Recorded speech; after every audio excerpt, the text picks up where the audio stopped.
20대 남성의 평균 정자수가 40대 남성의 절반밖에 안 된다는 것입니다. 컵라면 용기 등 일회용 스테인레스 용기에 있는 화학물질이 영향을 미친 것으로 보고 있습니다. 초등학교 앞에서 팔리고 있는 지우개입니다. 고무 제품을 부드럽게 만든다며 내분기계 교란을 일으키는 위험물질을 사용했습니다.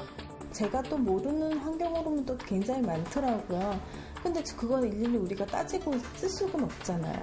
그 환경 호르몬이 몸에 흡수가 되면서 그 자궁 내막증도 일으키고 그다음에 가려움증이나 염증도 일으킨다는 걸 알게 되었고요. 건강보다는 편리함을 맞춰진 잘못된 식생활. 우리가 무심코 쓰고 먹고 입는 일상 행위가 유해물질 덩어리라는 사실을 자각하는 사람들은 많지 않다. 우리 몸을 위협하는 보이지 않는 적, 환경 호르몬의 공격은 지금도 계속되고 있다.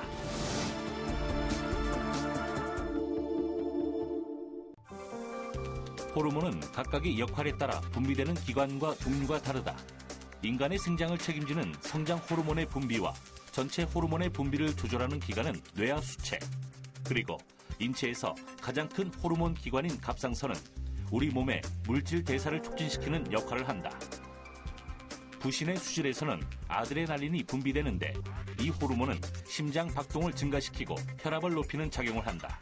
또 이자는 혈당량을 조절하는 호르몬을 분비한다. 남자는 정소, 여자는 난소에서 각각 남성 호르몬과 여성 호르몬을 만드는데 이 같은 성 호르몬이 남자와 여자의 성적 특성을 구분해준다. 이처럼 뇌 분비 기관에서 분비되는 호르몬 외에 호흡기, 입, 피부 등을 통해 유입되어 우리 몸에 호르몬과 같은 작용을 하는 것이 있다. 바로 환경 호르몬이라 불리는 가짜 호르몬, 뇌 분비계 교란 물질이다. 내 몸에 이제 호르몬들에 영향을 미치는 거니까 뭐 성장 호르몬이라든지 여성 호르몬이라든지 남성 호르몬이라든지 이런 문제를 일으키게 되면 그 호르몬 자체의 문제도 일으키고요. 그 호르몬의 문제 때문에 나타날 수 있는 여러 가지 증상들이 나타날 수 있는 거죠. 최근에 뭐 조기 폐경이라든지 성조숙증이라든지 탈모라든지 전혀 엉뚱하게 갑상선 기능의 문제라든지 이런 것들이 또 여러 가지 뭐 아토피 피부염이라든지 아니면 천식이라든지 이런 것들이 다 사실은 호르몬, 다시 말해서 이 환경 호르몬 때문에 일어날 수 있는 질환들이라고 볼 수 있고요. 네, 지금 이 실험은 프탈레이트 계열 가소제의 일종인 DEHP라고 하는 화학물질이 있습니다. 이 물질이 임신 중인 모체에 노출되었을 때 그 모체에서 태어난 새끼의 생식 능력이 어떻게 변화하는지를 보기 위한 그런 실험이 되겠습니다.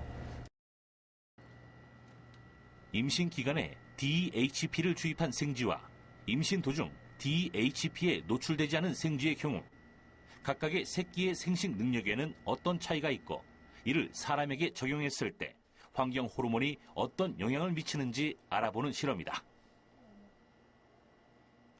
이 프탈레이트 계열 가소제 중에 가장 많이 사용되는 것이 DEHP라고 하는 그런 물질인데요.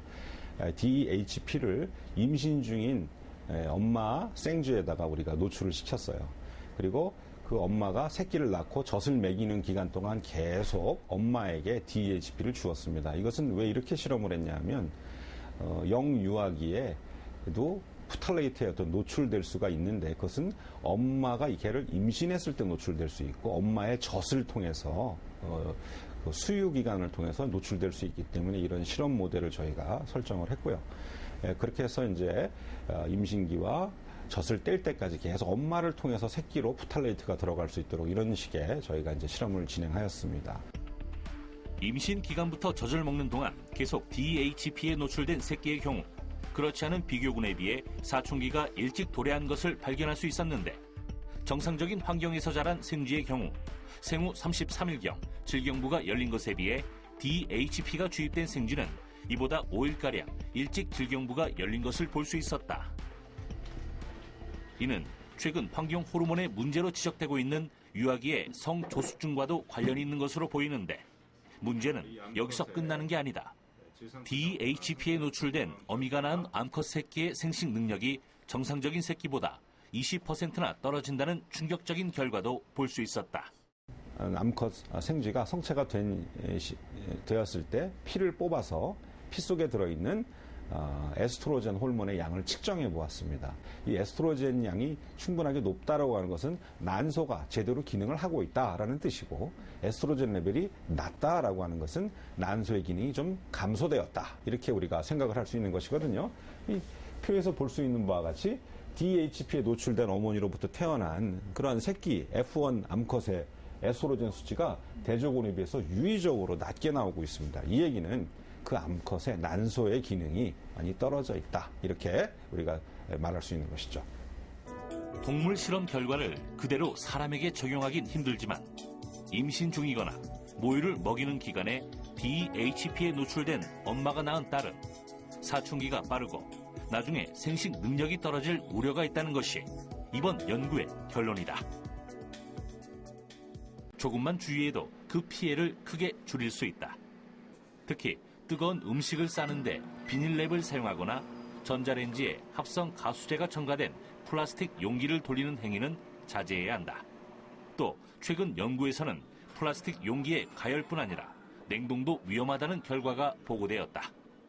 최근에 미국에서 플라스틱 소재의 어떤 를 어떻게 다루느냐에 따라서 어느 정도의 환경 호르몬이 나올지에 대한 연구들을 많이 하고 있어요. 제가 최근에 읽은 논문 중에 하나는 페트병을 갖다가 물을 갖다 거기다 넣어요. 그리고서 냉동고에다 꽝꽝 얼립니다. 그리고 이제 우리가 뭐 등산을 가거나 어디 소풍을 갈 때 시원한 물을 마시기 위해서 배낭에다 그걸 들고 가요. 그렇지만 어쨌든 시간이 지나면 곳이 녹겠죠. 네. 그런 상태에서 그 물속에 들어있는 페트병에 들어가 있는 가소제 성분을 측정했더니 나온다는 겁니다. 정상적인 조건에서 페트병을 잘 거기다 물을 담으면 괜찮은데 뜨거운 물을 붓거나 아니면 꽝꽝 얼려서 이렇게 하게 되면은 그 얼렸다 녹는 과정에서 페트병의 소재, PET죠. PET. 이것 소재의 구조가 바뀌는 거예요. 그래서 거기서 가소제 성분이 노출돼 나올 수 있다. 이렇게 얘기를 합니다.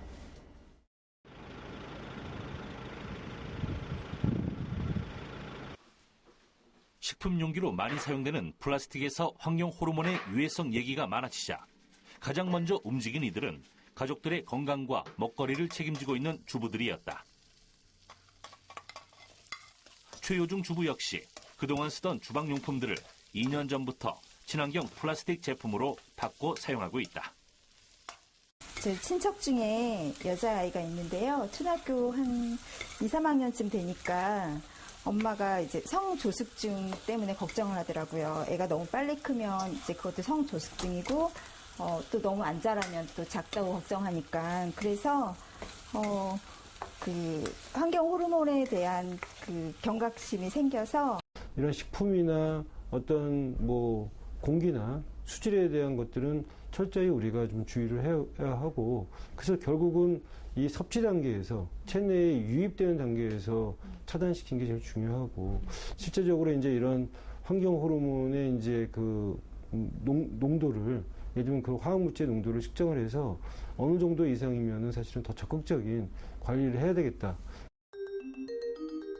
지금까지 살펴본 것처럼 우리가 일상생활에서 자주 사용하는 생활용품 속에는 생각보다도 훨씬 더 많은 유해 화학물질들이 존재한다. 가장 안전하다고 생각됐었던 내 집에 있는 가구 단열재에서 매일 사용하는 화장품과 향수, 방향제에서도 또 하루에도 여러 번 사용하는 욕실에서조차 우리는 유해 화학물질에서 자유로울 수 없다. 저희가 일상생활에서 환경 호르몬 아니면 유해 화학물질을 알고 피하는 것은 굉장히 어려워요. 정보가 제대로 공개되어 있지 않기 때문이기도 하고, 일반 시민들이 그 유해 화학물질을 보고 그게 유해한지 아닌지를 판단할 수 있는 방법이 없기 때문이죠. 그렇기 때문에 그 사전 예방 원칙이라는 게 굉장히 중요하게 되는 거예요. 아주 궁금해하고 항상 따져보는 소비자가 되는 것이 그 첫 걸음일 수도 있을 것 같아요. 정부가 그런 식으로 정책 결정을 하도록 요구하는 것도 역시 소비자의 힘 그리고 시민의 힘 없이는 하기 어려운 부분이니까요. 눈에 보이지 않지만 인간의 몸에 치명적인, 그래서 더욱 경계하고 조심해야 하는 각종 유해물질들. 최근 논란이 된 가습기 살균제 사건으로 화학물질에 대한 관심이 그 어느 때보다 높다. 이에 대한 적절한 대책과 안전한 환경이 보장되지 않는다면 우리들 스스로가 우리 몸을 갉아먹는 독성 물질에 대한 올바른 인식을 갖추고 피해를 줄이기 위한 노력들을 해나가야 한다.